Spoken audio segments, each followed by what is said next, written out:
লোকসভা ভোটের আগে বড় ঘোষণা মুখ্যমন্ত্রীর। স্বাস্থ্য কর্মীদের বেতন বাড়ালেন মুখ্যমন্ত্রী। আশা ও অঙ্গনওয়াড়ি কর্মীদের বেতন বৃদ্ধি। আশা কর্মীদের বেতন বাড়ল 750 টাকা, অঙ্গনওয়াড়ি কর্মীদের 750 টাকা বেতন বৃদ্ধি এবং আইসিডিএস হেল্পারদের বেতন বৃদ্ধি 500 টাকা। ফেসবুকে ভিডিওর মাধ্যমে ঘোষণা মুখ্যমন্ত্রীর।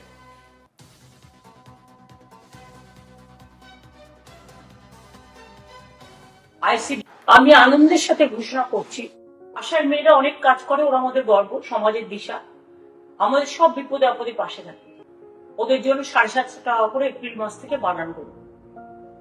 2 হচ্ছে যারা অঙ্গনওয়াড়ি ওয়ার্কার আছে তারাও 8,250 টাকার মতো পায় এরকম, তো ওদেরও 750 টাকা করে বাড়ানো হলো এপ্রিল মাস থেকে।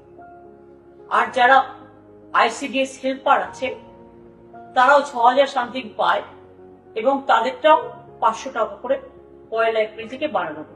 তাদের জীবন শুভ হোক, ভালো হোক, আরো ভালো করে কাজ করুন, ভবিষ্যতে আরো সুযোগ সুবিধা পাওয়ার জন্য আমরা সবসময় মামাটি মানুষের সরকার আপনাদের সাথে ছিল, আছে এবং থাকবে। আমি শিলিগুড়ির বিজেপি বিধায়ক শঙ্কর ঘোষ এই নিয়ে কি বলেছেন শুনবো আমরা।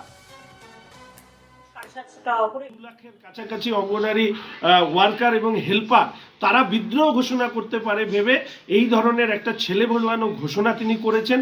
আশা কর্মীরা তারা তাদের দাবি নিয়ে আন্দোলন করছেন, তাদেরকে লোকসভা নির্বাচনের আগে ওই নির্বাচনী প্রতিশ্রুতি, এর থেকে একটা জিনিসই প্রমাণিত হয়, নির্বাচনকে ভয় পেয়েছেন, শুভেন্দু অধিকারীকে ভয় পেয়েছেন, তাই এই ধরনের ছেলে ভোলানো ঘোষণা তিনি করছেন।